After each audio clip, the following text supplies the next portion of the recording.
the cue should almost be have your knees track over your toes. Like that's effectively what you want to do.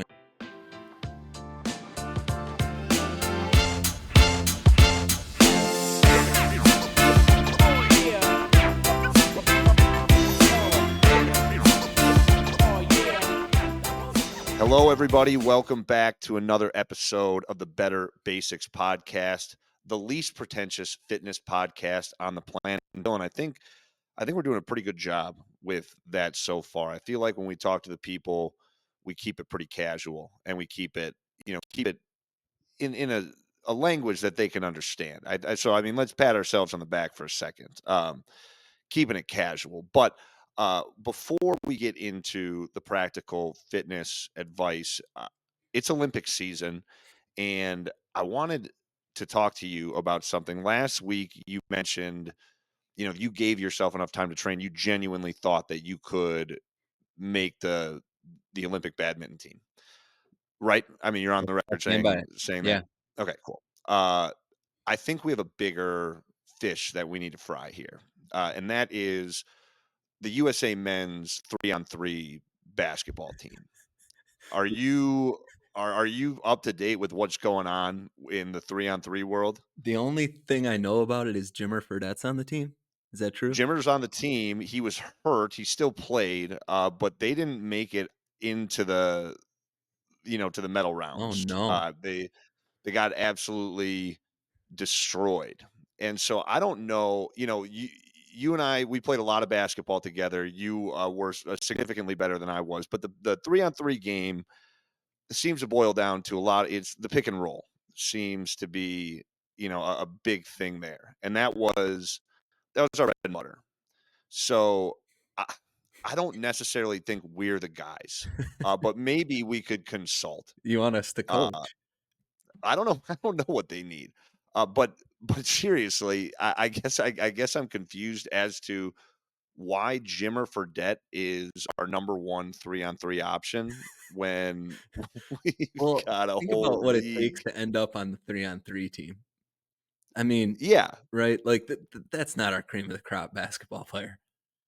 right. But that's why I'm saying if we could get like what are Kyrie Irving, Jalen Brown, and name a big guy, Brooke Lopez. Yeah, they What gotta be let's they gotta be capable of the pick and pop, which no offense, you were you were not. You were a great pick and roll guy, but I watched you in a no. game shoot a jump shot from the free throw line over the backboard one time. Well, to provide a little bit of context, that team was tall, and I was getting my shot blocked.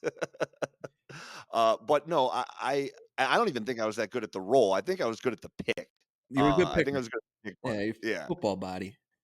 Yeah. solid picker. But the other thing that I looked up, I don't think that 3-on-3 basketball I don't think you can foul out, which would Oh, be that's huge. huge for me. Yeah, Yeah, me too. as someone that once got 3 fouls in the first minute of a high school basketball game. Yeah, how do technical fouls work? Because I had some troubles with those. They have them. They Uh, have them.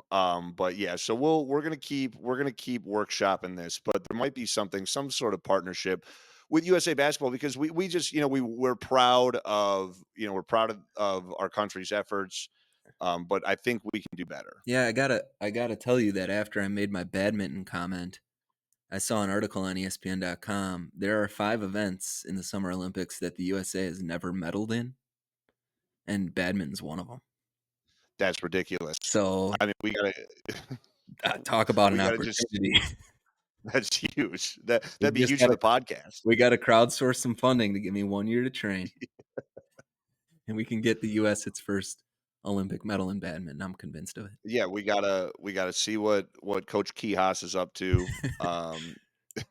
Our old high school gym teacher slash my football coach, and get him training. But yeah, I'm in. All right. Okay, now let's transition to the hot topic of the week. This was a fun study that I sent over to you, and I think this is actually one of the most important studies that we could discuss. I think that we've discussed on the show, and it's something super, super simple.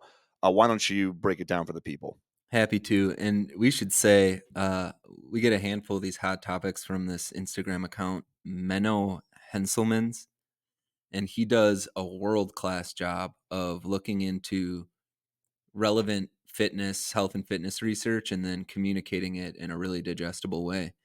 And one that he shared recently, you passed along to me, and really cool, was looking at Instagram, social media's impact on workout performance. So the title of the study is Instagramming before your sets reduces lifting performance. And it took two groups. All of the individuals in the study were strength trained men, meaning they'd been strength training prior to the study. And it had them perform a workout to failure. One group after being on social media for 30 minutes, and the other group after a control condition, which I'll talk about because that's the control condition itself is interesting to the outcome of the study. And those that spent 30 minutes on social media before strength training saw a significant increase in mental fatigue and a decrease in how many reps they could do. They did 15% lower volume load than the control group. So just being on social media for 30 minutes prior to working out was decreasing their workout performance.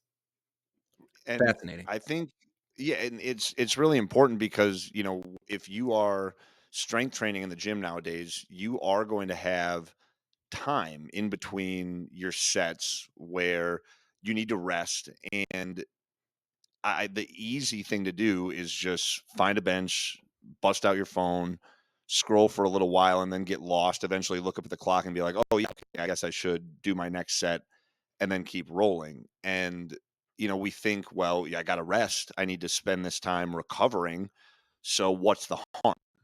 And it's interesting that this does actually impact what we're seeing, what kind of output people can perform. And I'll tell you, it makes sense to me. I know those days as someone that, some days I've got a little bit more time in the gym. I am going slow, so I'm busting out the phone and I'm sitting down versus those days when I maybe don't have as much time. And so I've got my playlist on, or maybe I'm listening to a podcast or an audiobook. And just anecdotally, I feel as if those workouts always seem to be my stronger, more successful ones. And so it's interesting that there's actually some data to support that. Yeah, and the rest period itself is a component of the workout, right? So you should be intentional about timing your the period in between your sets. If you're taking shorter rest periods, it's going to be skewed a bit more towards muscular endurance, getting that muscular pump, maybe hypertrophy. We've talked about the benefits of longer rest periods and how that's really good for recovering in between sets so you can move maximum load, really good for building strength.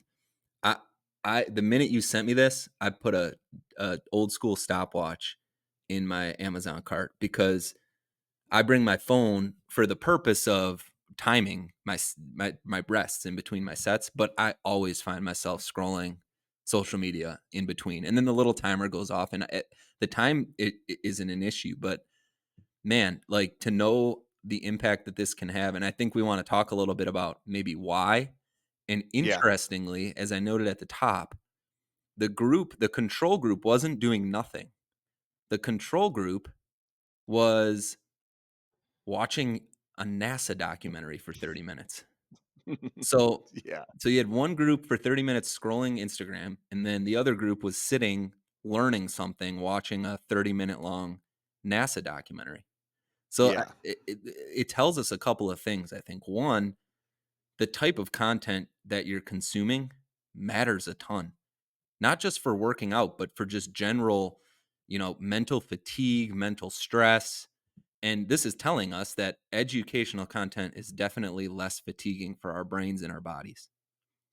Yeah. I like to kind of zoom out on this point a little bit and realize that the days when I feel the most on edge, the days when I'm stressed out, if I do an audit on that day of how much time I'm spending on my phone, or how early in the day I started using social media, more often than not, it is, I got on my phone, too early. One of the first things I did before going through my morning routine, or, just when I'm exhausted, in between clients, grabbing a quick bite to eat and just surfing social media because it, feels good in that moment, but it does wear on you mentally. So, it does go to show that while your body is resting, your brain is firing on all cylinders, but it's not in a good way. And this control group, is, I think, proof that your brain can be stimulated. The Mhm. point, you don't need to be meditating during your rest periods. You can be consuming content,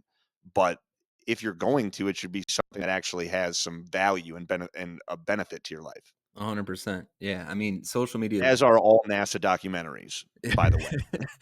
and you'll get somebody who'll make the case, "Well, I learn a ton from Instagram, I follow the right." Sure. But it's this Yes, really I've hacked the algorithm. no, first of all, you can't yet. You can try your best, but, like, even still, the educational content itself is such an intense stimuli. It's very short form, um, and so it's feeding these really rapid kind of, hormonal dopamine responses that's just not natural for our bodies, and it's leading you to, even when you believe it to be informational or educational, you're still making some sort of assessment of how you fit into that picture, about your reputation, or if you're missing out on something. And the other issue is, you see these people who are educating you, and they're putting on a show. So they have these amazing looking lives that you're getting a snippet of, that's not really their real life whatsoever. A lot of times they have these insane supernatural physiques, and that's depressing, right? Like, it makes you feel less. And all of that adds up to be very cognitively demanding, exhausting, and it's showing up, to your point, Matt, in our lives, like the way that we feel on a day-to-day basis, but it's even showing up more concretely in this study, specifically with regards to our exercise performance. So I think it's a Yeah, and so super important point. I think the takeaway here is just being intentional with all of your time. You have carved out this time in your day to go to the gym. You've checked that positive box. But that doesn't give you a free pass to just, do whatever you want then. If you use some of that time, if that is some of your scrolling time, that's fine, but let's be disciplined with it. Figure out, when is a good time during the workout to do it and when maybe you need focus. So I mean, I guess, like, just thinking about that early on in programs when you're doing the more physically intense stuff, that would be a good time to, whether it is audiobook, whether it's just listening to music or finding something educational, podcast, listen to this podcast. I mean, we would love, I mean, imagine if you were about to set a PR on barbell back squat and you've got Matt and Dylan in your ear cheering you on. Fuck yeah. So I think that there are things that you can do, especially when you're doing those more strenuous exercises. And then, if you are, at the very end of your workout, you want to spend a little bit of time treating social media like junk food, do that. But understand that it is having an impact on what you're doing. Yeah, or just sit and be still. Like, we never do that anymore. Like, I often think Yeah. to myself, how much does innovation suffer because of how frequently we're on our phones? Like, Hmm. I'm watching, The Last Kingdom on Netflix right now. It's the old England Viking show, and I always chuckle, like, how, like, what the fuck did they do with their time? But sitting, like, things will come to you. Like, what are we missing out on by not just giving ourselves a chance to sit and just be still? And Right. just, And I think that's for all the me, best ideas. it is, and the gym is a great time to be really intentionally focused on the workout, and then just give yourself a chance to just sit there. I saw a Well, tip and that Go ahead. no, no. Well, I was just gonna say, I mean, and what a great time to sit and be still too, because you have those elevated feel good hormones. You're doing something that is already Yeah, positive for you. So imagine the ideas and imagine the things that are going to come to you when you're already in that, positive, elevated state. So instead of distracting, I love that. I mean, there's so many things that can come to you. It can be that's such a good point, and it can be uncomfortable at first. I noted at the beginning of the year that I made a resolution to try to find more time to just sit and do nothing. I saw a tip I really love that I've been trying out and that works pretty well, which is where anytime I find myself on social media, I'll just say out loud, stop. And it just brings like a clarity and intentionality to whether I'm actually doing it because I want to be, or, and it's amazing how many times I find myself like on it without even like making the decision to be on it. And Yeah, so, how'd I get so here? I'll just be like, stop, I'll get off it, I'll put it away. And it's helped me to kind of reframe my relationship with it. And I think it's important for everybody to do because this stuff is it's hard. I mean, it is all consuming. It's super, super stimulating. It's easy to get on it and get really addicted to it. And this is really good evidence that it's having some pretty detrimental impacts on our lives. Well, and this highlights the strength, the physical part of it. And so there's definitely now we can see a physical part to being present, but now, but also think about all the mental benefits too. Oh yeah. This podcast is more than just, building the best physiques we can, the strongest people that we can physically. Think about all of the mental benefits that are going to come from being a little bit more present during your exercise too. So, yeah, I love the study, and I think you have a pretty good system there. Being on the phone less, whether that is printing out your workout, putting it into a binder, or so that you can log your workouts that way. Or putting your phone on airplane mode and just using your iPhone note to record your workouts, whatever it is, making it that much harder because social media is meant to lure us in. It's meant to make you all of a sudden think, where did the last 20 minutes go? And nobody is going to make you stop. You have to take control of that. So, I just think that's super important, and something that we should be practicing in the gym, out of the gym, just in life. Trying to use those things less and just be more present. Preach.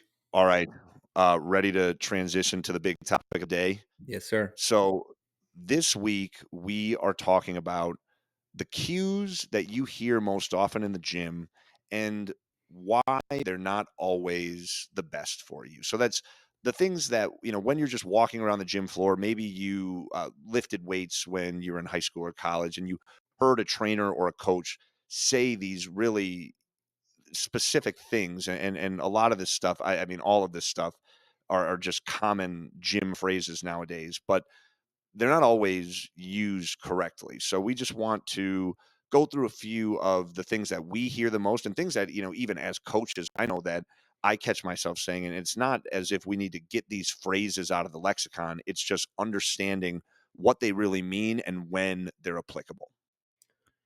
Yeah, they're not wrong, but if you apply them at their face value without some additional context, then they're often applied incorrectly. So Right. the nice thing about this long form podcast media is we have an opportunity to get into those nuances. So we'll introduce the phrase that you've probably heard a million times, and we'll talk about maybe where the failure comes in if applied incorrectly and how you should really be leveraging that cue to get the most out of your workout. Right. And so the place that we thought would be a good place to start is lift with your legs. So, this one, lift with your legs, not your back. And it's often misunderstood, meaning that you're only bending at the knees and you are essentially taking the hips out of the equation. And really, if we think about the strongest lower body movements that we have, our barbell back squats, our traditional deadlifts, trap bar deadlifts, there is a great degree of hinge that is required. And so if you are just lifting with your legs and trying to take your back out of that equation entirely, you're just not going to be as strong and you're potentially opening up yourself to some injury. Yeah, and the other component that's missing from this cue that's so important, especially for those bigger movements, is the engagement of the core. So if you just lift with your legs, but you don't also, it should probably be more like engage your core and lower body, or like what we really want is that whole lower body being a component of the movement versus just especially with pull movements, right? Just pulling up from the ground or using your back in a way that can lead to injury. But that core, that embrace of that core is so critically important.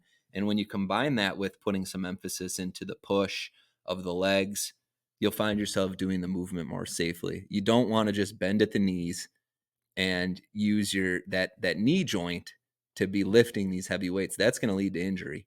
You do have to be bending at the knees, hinging at the hips, embracing the core. All of that together is what's going to lead to an effective movement.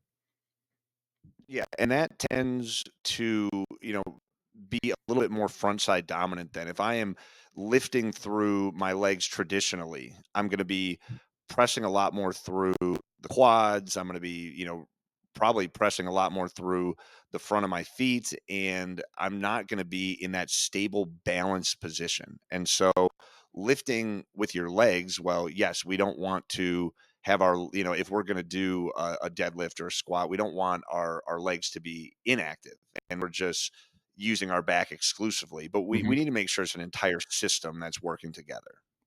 Yeah, man. The next one we have here is keep your back straight. Oh god, And yeah. I think that this one is commonly interpreted to mean having a perfectly vertical back, right? You got to keep your chest up and your back straight. And what this cue is really getting after is you want to maintain a neutral spine relative to whatever movement you're doing. And so if we're using the deadlift as an example, right? You're going to hinge at your hips. You're going to therefore be bending over that bar a bit. You don't want to be thinking about keeping your back sort of perpendicular to the ground. You want to be thinking about maintaining that neutral spine relative to the angle of pull. And so if you do try to keep really an upright kind of back position in something like a deadlift, even a squat, you're going to get yourself in some trouble because it's likely going to lead to your back kind of lower back kind of caving in, and you're going to have all sorts of issues. So the cue here is really more about that neutral spine than it is about being upright or having that back be straight. Yeah, we're in this time in fitness where now all of a sudden bending your spine is bad. And it's all about protecting the spine, and we must keep the spine straight. And while there is some value there when you're doing big, heavy compound movements in the gym, it doesn't translate. When we think about being strong outside of the gym, we need our backs to be able to bend and twist, flex and extend. And if we don't practice those movements and if we're not strong in those movements in the gym, then when we get out into the real world and we are, helping somebody move or we're picking our kid up out of the bathtub and, we're our back is not going to be perfectly straight because our movements in the gym don't always mirror the movements that we do outside of it, then that's when we can get into trouble because we haven't trained those positions. So rounding your back in certain positions is like I think about like a bend over row is a Hmm. perfect example where you hear that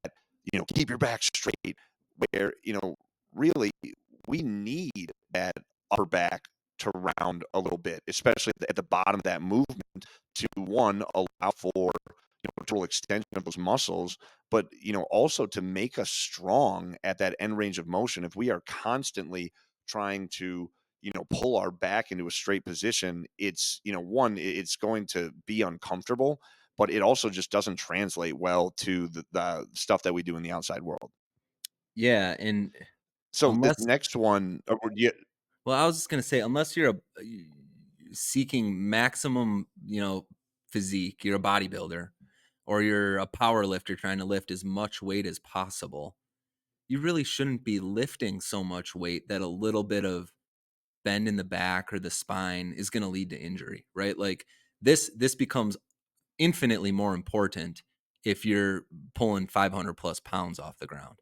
But if you're working within, the confines of what you should be, and you're doing everything safely and you're bracing your core correctly, um, it's not, to your point, it's not as important and it's not as applicable to real life as allowing for maybe a more natural position of your back and spine.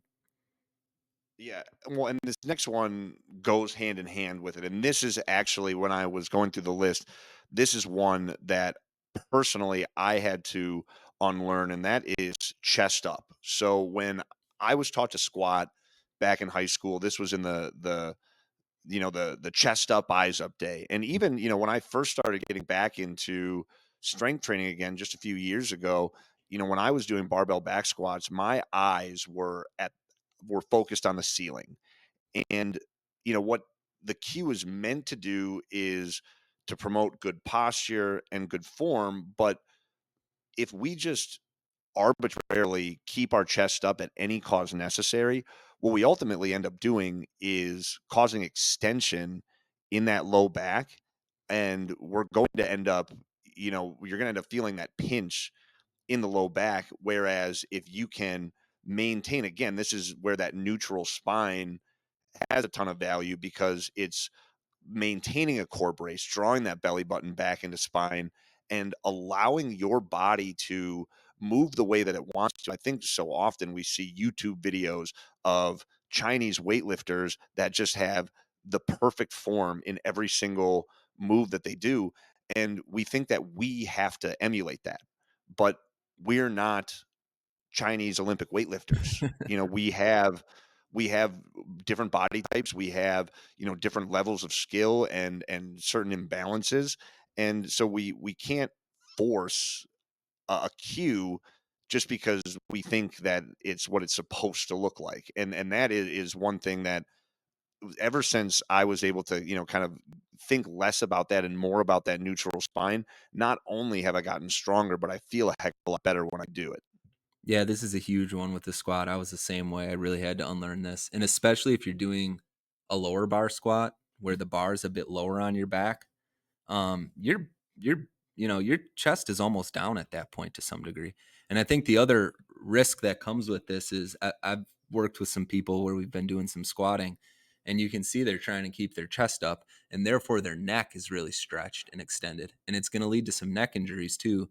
Again, you really want to be focusing more on a neutral spine and braced core, and the cue is meant to your point, to get you into better posture. But if you're focused too much on it in something like a squat or a deadlift, you're going to end up rounding that back. It's going to lead to back issues. You're going to end up stretching your neck. You might have some neck pain as a result of it. So, can easily be misapplied. While it's well intentioned, I don't think that most people probably overemphasize this to some degree. For sure. Next we have, and this one might just be straight up wrong. I don't know if there's any Oh, context by which this one is correct, but this is so popular, and I think the knees over toes guy who's gotten quite popular has debunked this quite a bit, but it's don't let your knees go over your toes. And I think that there for a long time there was so much fear of knee injury, right. and that the knees going over the toes would put the knee in a position that would put you at greater risk of injury. But the knees over the toe, the cue should almost be have your knees track over your toes. Like that's effectively what you want to do in any lunge, squat, movement, is have your knees track over your toes. And if you're unable to let the knee go past the toe, you likely have some sort of an ankle mobility restriction issue that you should probably work on, because to squat well, to lunge well, you do want that knee to go out ahead of the toe. When I squat, I literally think about keeping my knees out and tracked over my toes. Like that's the cue I'm thinking about. So I think that this one, I can't think of a reason why, unless you have, you know, uh, a lingering knee issue, or you've had a knee replacement surgery or something, where that's just a totally different scenario. For the mass population, having your knees track your toes is actually a good cue. Well, but even then, it's important to have that range of motion. We think again about practical movements and how things translate outside of the gym. And I mean, are you never going to lunge again? Right. or I mean, if you plan on doing any sort of lunge movement again for the rest of your life, then you better be training your knees over your toes. Now, I think a really good cue once, and the guys over at Prescript, Jordan Shallow and company, were the ones that put this cue in my ear, and this was an absolute game changer for me. When you when your knees go over your toes, you want your pelvis angle, your torso to mirror that shin angle. So Yeah. as your knee tracks over your toes, your shin starts to go forward. You need to hinge over that knee in order to distribute the weight more evenly. You're going to get a better range of motion. You're going to find a nice balance between quad and glute being strong for you. And ultimately, that's going to be the strongest, most stable position for you. If you are doing a split squat or back squat or front squat, whatever it is, and you're trying to keep your knees back, you are going to you're really putting yourself at such a disadvantage. You can't let your quads be nice and strong. You're not getting that glute length that your body really wants to go into. So yeah, I think that unless you're doing a unintentionally like straight leg deadlift or a Jefferson curl, something where you're really trying to lock out those knees. Yeah, there really is no reason. We should actually push for more knees over toes, not when we're necessarily doing something super heavy. And you mentioned people that had knee replacements or knee surgeries or chronic knee problems. I would argue that those people should be striving for that knees over toes, as much, if not more so than a healthy person. You just need to be mindful of the load. And sometimes even your own body weight is too much for the joint to handle. And that's where having assisted to like using a rack or dowels or something like that can be really beneficial to help provide a little bit of stability and assistance. Yeah, I mean, if you've had a knee surgery and you went to physical therapy, they'd likely have you doing this. I meant more from like the perspective of you may be mobility limited from being able to. Like my father-in-law just had knee surgery and he can't even like bend his knee past. It took him a long time to Right. get his knee past 90 degrees. But to the cues of keep your back straight and keep your chest up. I think I love the cue you just shared, which is a better one with regards to that spine angle mirroring the angle of the shin. For any of that lower body work where you're squatting, think about that, right? Think about maintaining that hip hinge and that spine position relative to the angle of your shin, and you're going to be loading the weight distribution much more evenly and much more safely. I love that cue. Yeah. Bulgarian I mean, split squat's every another one. When I'm in the mirror, sometimes I'll do a side angle and I'll look at how my hip hinge affects the position of my spine relative to my shin angle. It's great. so pretty much every squat is going to have some degree of hinge in it. And and the majority of hinges are going to have some degree of squat. So, when we think of hinge, that is sliding the hips back. And when we think of squat, we think of knees tracking forward. And, of course, at either end of that spectrum, there's going to be the most extreme version of each of those exercises. But for the majority of moves that people are going to do in the gym, there's going to be some form of hinge and a squat and some form of squat and a hinge. And I think people just need to, get more comfortable with that and not think, oh, I'm squatting, I can't, Mm, I can't have my hip sliding back and vice versa. mm, The next thing that we have on our list, this one is something that I am really, really passionate about as well. It's breathe in on the way down, out on the way up. And I think more generally, I mean, it means just like syncing your breath with the move that you're doing. So, mhm. like on a squat, I'll, have my big inhale on the way down and then explode my breath out on the way up. And it does make you stronger. So if we are going to, if we're maxing out, or if I'm at the trying to grind out the last couple reps of a really tough top set, yeah, I want my breath to be synced with the movement because that is providing the most stability that my body can. But when we think about just being generally strong, if you're syncing every single rep that you do with your breath, you are detracting from your core strength and your core ability to be strong because your diaphragm, which are core muscles, but they're separate from the core muscles that we're thinking about: transverse abdominis, rectus abdominis. These six pack muscles, obliques. The ones that are providing a lot of stability in these movements, and we are we're making them less stable. Well, we're not giving them an opportunity to be as stable because our breath is doing the work for them. So this is one that if we're up against it and we really need to focus to get these last couple reps out, then sure, let's sync our breath. But that's something that I teach all of our clients, which is the first thing that we're doing is we're disassociating our breath with our core brace. And we're trying to allow our core to brace no matter what my breath is doing. And that's going to make the core a hell of a lot stronger in the long run. Yeah, I like to try to be focused on one thing at a time when I'm doing any given lift.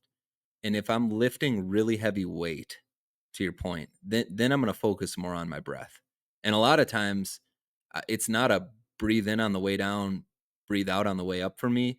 It's a breathe in at the top of the rep, hold that breath, brace that core through the full range of motion, then exhale and inhale again. So that's Yeah, I how it like that works too. best for me with heavier weights. To your point about other types of exercise, if I'm training in more moderate or higher rep ranges, training for hypertrophy, whatever it is, if I'm thinking about my breath, I'm not thinking about something else. And when I'm training in those rep ranges, I want to be thinking about my form. I want to be thinking about the mind muscle connection. I want to be focused on, my technique. So I'm totally with you. Like for the majority of the workouts I do, I try not to think about it at all. And a really good practice is to figure out how to brace your core and have a conversation at the same time, or breathe in and out while you're maintaining that core brace. Because ultimately, anytime you're doing a lift, for the most part, you should have that core be a function of the movement. It should be braced, but you should still be able to breathe naturally through your bench press, your bicep curl, whatever it is. And this is just another one of those things that translates into the outside world. When you're doing stuff, you know, in the real world, you're not always focused on your breath. You're just being in the moment, you're existing, you're playing with your kids, you're bringing in the groceries, and you're not thinking about, oh, I'm about to lift this, heavy bag of water softener salt. I gotta, you know, breathe in, Right. I mean, and so it's one of those things. If we don't do that every day, if that's not something that every time I'm lifting in the real world, I do that, then we need to train, disassociating that breath and allowing those core muscles to be strong on their own. The next one we have here is a good cue, but it doesn't apply to every exercise, and it's to squeeze the muscle. And I just talked about the importance of the mind muscle connection. And if I'm training at higher rep ranges and I'm training for hypertrophy, I'm thinking about the connection to the muscle I'm training. And a lot of time that means feeling the squeeze, especially in the concentric portion of that movement, as effectively as possible.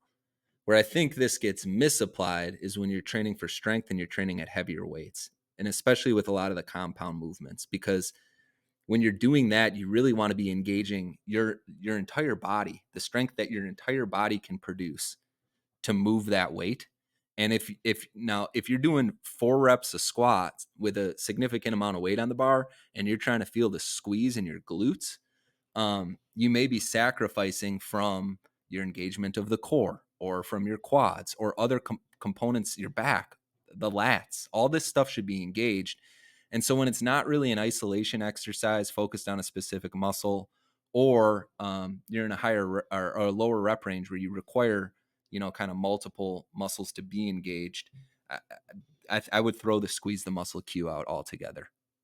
Yeah, and we know that when when a muscle is engaged, another muscle is going to be stronger. So if I'm doing a single arm press with my left arm, if my right leg is engaged, I am going to be stronger in that movement. So if I'm only focused on that left arm and squeezing the muscles on that side of my body, I am ultimately going to be weaker in that move because I might be missing the squeeze and missing the brace on some of my other muscles. So, and I also think another thing that is important is we focus a lot on the squeeze, that contraction. And, a big part of it in strength training is focusing on the length. We think Mhm. about that that one, the one end of the rep, the squeeze, but if we can also focus on getting as long as possible, that is another way not just to get stronger, like build bigger muscles, but also just to be more functionally strong. And it's going to be a heck of a lot safer for you in the long run because you're building strength in the total range of motion, and not just when you're squeezing. Yeah, the bicep curl is a great example of that, right? Like if you're Hmm. solely focused on the squeeze and the concentric, you're you're gonna do a great job of getting to that end range in the concentric portion of the movement. But if you're trying to maintain that squeeze, you really want to get that arm stretched all the way back out through that full range of motion, and that's going to require you to let go of the squeeze altogether. So too much focus Right. on that will limit that movement, for Well, sure. and oftentimes that means using lighter weights too to allow for that. Yeah, So and that's just a to your other point, if you want to get stronger at bench press, like you want to bench press more weight, drive your legs into the ground, like squeeze your glutes. squeeze your Yeah, glutes, right. like yeah. So yeah, that's a really good point too. For sure. Now this next one, I mean, we touched on it with some other cues, but this is probably the most overused cue in the gym, and that is tighten your core, squeeze your core. And while core brace is probably the most important, like ground level foundational thing that we need to work on with new people in the gym, so often it just gets done wrong or it gets done excessively and we lead to an over tightening of the core, which can mean that you're going to be more rigid, you're not going to be as fluid in your movements. And so what we really are just trying to do is provide the minimal amount of core brace to do the exercise safely. Yeah, I think a good test of this is, can you still, to the point we made before, can you still talk, have a conversation, breathe while that core is braced? If you're over bracing your core, like it's going to be tough to talk, right? But you can brace that core and I can continue to have this conversation with you. I can continue to breathe. So that's maybe a good kind of cue to keep in mind when you're thinking about embracing the core, which is super important. You don't want to overdo it or over tighten it, because to your point before, um, it can lead to injury. It can lead to your body not having the ability to fluidly do the movement like it's supposed to. Yeah, for sure. And this is one of those things that just gets so overdone and it really can have detrimental effects. Our bodies need to be able to go through full ranges of motion, and if you are constantly walking around just squeezing your core as hard as you can, you are going to be one rigid son of a gun, and it is, I mean, it's not sustainable, one, but it's also going to lead to a whole host of issues, long term. Yeah, and you'll get hemorrhoids. You'll get real bad hemorrhoids. Yeah, that is one of the long term issues. Yeah, The next one we have is lower slowly, which is a good cue for the right type of exercise. So with lowering slowly, we're often talking about a really controlled or slower eccentric phase of the movement, and this can be a really effective way to train. But if that's a cue you have in mind every time you lift, then you're overdoing the eccentric component of the workouts over time. Eccentric, there's three kind of components to the movement: the eccentric, the lowering; the concentric, which is the squeeze of the muscle itself; and then isometric, which would be like a hold. And eccentric is the most damaging. So if you're focusing on eccentric movements, it should be programmed. It should be a focus of your training. You may want to give yourself a bit more rest in between those workouts. Eccentric training can be fantastic. We've talked about it before. For people who never focus on lowering slowly, give a good month to really focusing on that, and you'll see great results. But if you're a person who solely focuses on lowering slowly all of the time, then you probably want to focus more on a pretty consistent, more controlled movement overall. So I think it's just abused sometimes. It's not necessarily incorrect. Yeah, but if you're gonna do it, it should be intentional. Yes. We just a lot of times it's just things, well, slow and controlled. And this is something that if you're just starting out, we always start people out with, a good controlled eccentric phase with their moves, but it's done intentionally. So if that's always how you train, you should try and move the bar a little bit smoothly, or whatever apparatus you're using. Just try and be a little bit more smooth with it, and then you can always come back to the eccentric. But yeah, it's something it's good to have in as a party program, but not necessarily something that should be done all the time. This next one is something that you know I feel like gets you can just see it so much when you watch anybody try to do any form of like explosive lower body movement, and that's push through the heels. We hear it mostly. This is mostly seen or heard during squats and deadlifts. And what the misconception here is, if you're going to push through your heels, that means that your toes are supposed to come off. And that is just a terrible, terrible way to be strong. We need to think more about driving through. I think a better cue is drive through the outside edges of the feet. We want to create an arch. And what happens a lot of times, if we're pushing through our heels, we end up flattening out our foot, and it makes us, way less balanced, and it does put the core in a disadvantageous position to be stable and strong. Yeah, I think that this one stems from um, a lot of people not having the necessary mobility to do things like a squat. And so, therefore, a lot of times what you see is because they don't have the hip mobility or the ankle mobility to get into a good squat position, they'll get up on their toes. It's like the most natural kind of way to compensate for the lack of mobility. And so, I think a lot of times people will encourage people to keep the weight in through their heels to alleviate that issue. If you're finding yourselves on your toes during a squat, we've got to work our way back and do something else than the barbell squat to give you the ability to squat effectively. The way you're going to do the best squat is to use your entire foot. Like the cue should really be to evenly distribute your weight through really like the pads of your feet, your heel, and even to some degree try to grip a bit with your toes onto the ground. So Definitely yeah, grip.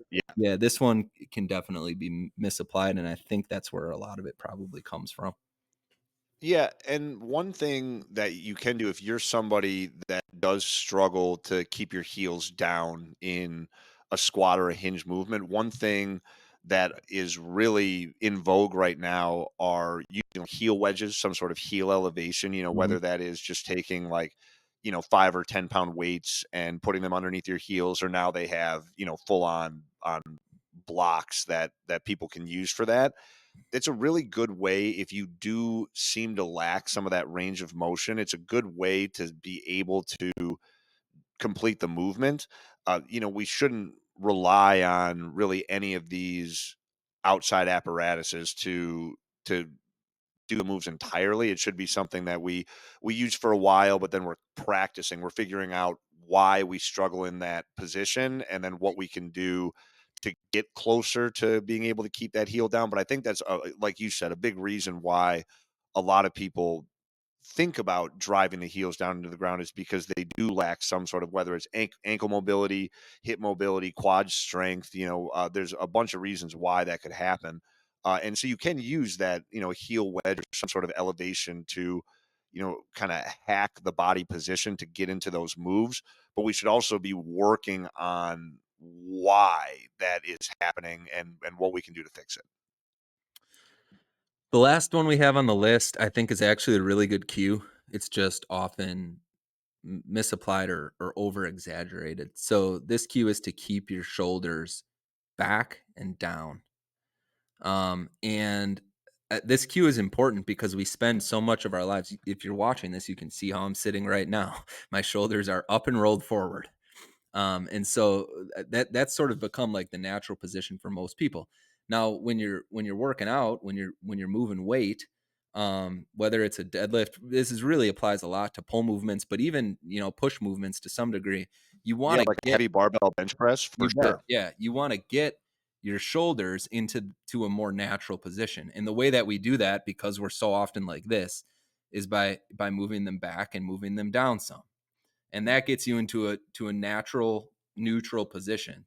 The problem is that people hear this and they think that it means they need to go to the natural neutral position and then go back further and down further, and now their neck is sticking out like a sandhill crane, and they've put themselves in a, Yeah. in a compromised position. So this cue is good. This is a good cue, but it doesn't mean that you're going back and down further than you would naturally. It's just a cue to help you get into that neutral shoulder position.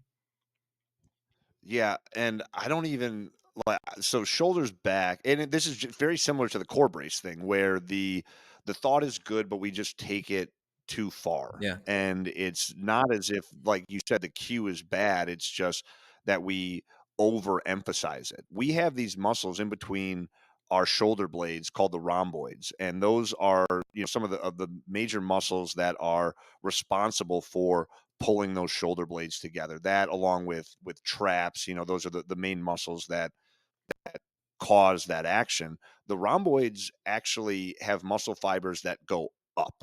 So if we are focused solely on pulling our shoulders back and down, we're actually getting in the way of what our shoulders naturally want to do, which is pull back and sometimes even slightly up. So, I think that what we want to do, like you said, it's more maintaining that neutral shoulder position. And sometimes that means that the shoulders need to be slightly higher, depending on the person, slightly lower.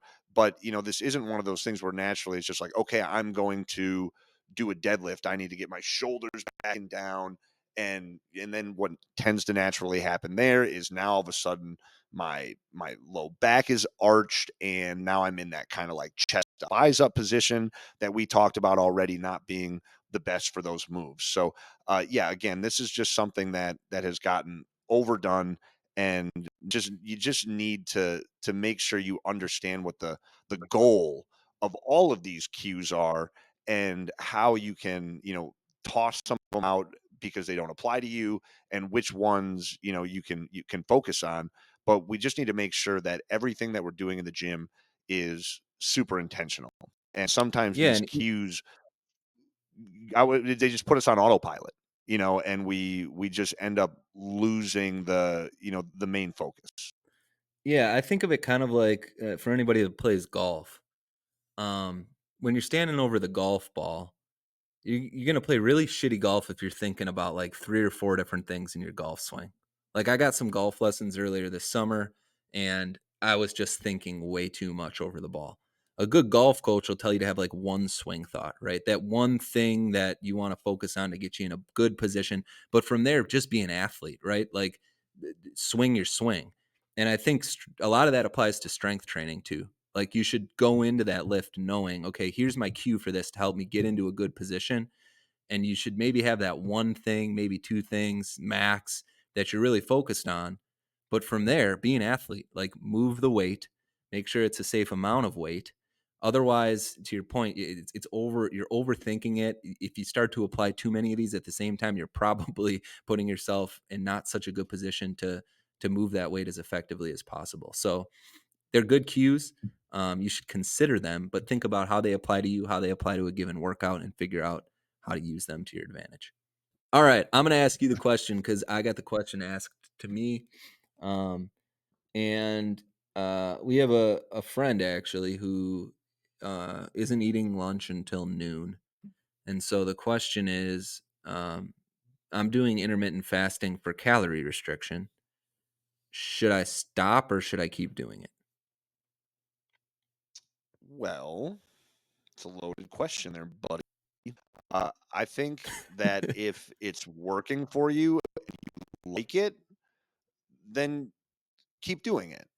But if you don't like it, then intermittent fasting is not the only way to restrict calories. So it works for some people. It's good to have those kind of like hard, firm roadblocks. I know I don't eat before this time, and I know I stop eating after this time, and it helps with the discipline. But if you don't like it and you find that you're hungry and you find that it's affecting your mood or your energy levels, then you just need to find a different way of restricting calories. But so intermittent fasting works for some people, and if it works for you, then that's awesome. But it's not the only way that you can find yourself in a calorie deficit. Yeah, man, that's exactly what I told him. I love that answer. To